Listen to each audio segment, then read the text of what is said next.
with your host, Adam Lubin.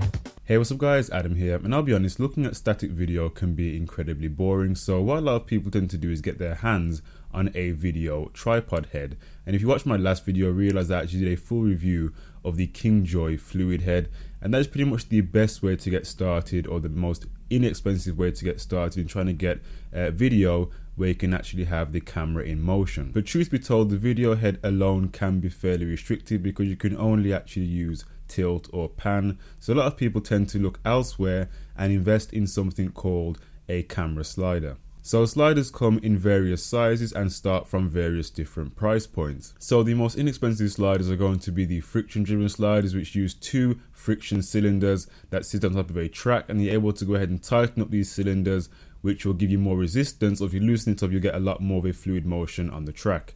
Now the next slider up from that is going to be a bearing driven slider. Now these sliders use 4 bearings instead of using a friction plate, and these tend to be a lot less prone to wear and tear, and on the other hand they also tend to be a lot smoother in comparison to the friction driven sliders. So as you go further up the price ladder, you tend to see more of the motor driven sliders. So these are going to be electronic sliders that you don't have to have any human intervention. You use a remote control to control the speed at which the camera is actually traveling on the track, so you don't need any human intervention on the camera itself.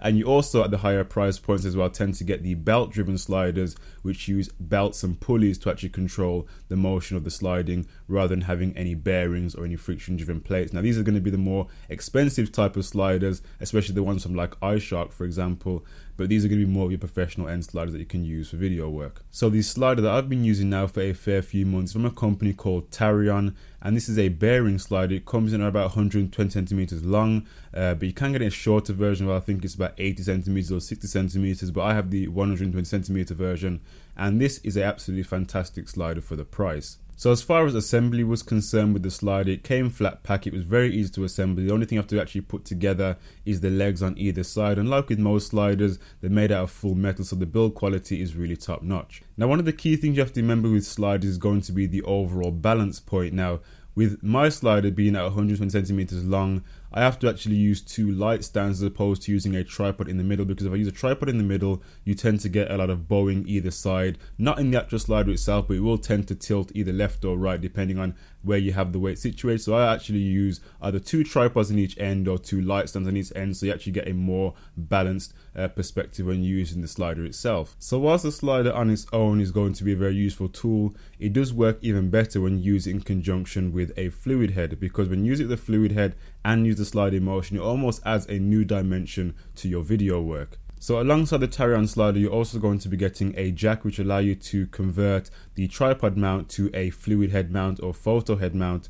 And in some cases, it's actually better to have a photo head mount mounted to the slider, because the thing with a photo head is it allows you to go ahead and tilt the camera laterally as well as just tilting it from left to right or up and down. So a lot of people tend to use a photo head on top of their slider, but you also, as I mentioned before, can use an ordinary bog standard fluid head on top as well if you want to just simply get those sliding tilts and pans. Now there's a great guy on YouTube by the name of syncom.net, and he actually came up with a video showing you 10 different slider tricks that you can actually use with your slider and your photo head or your video head.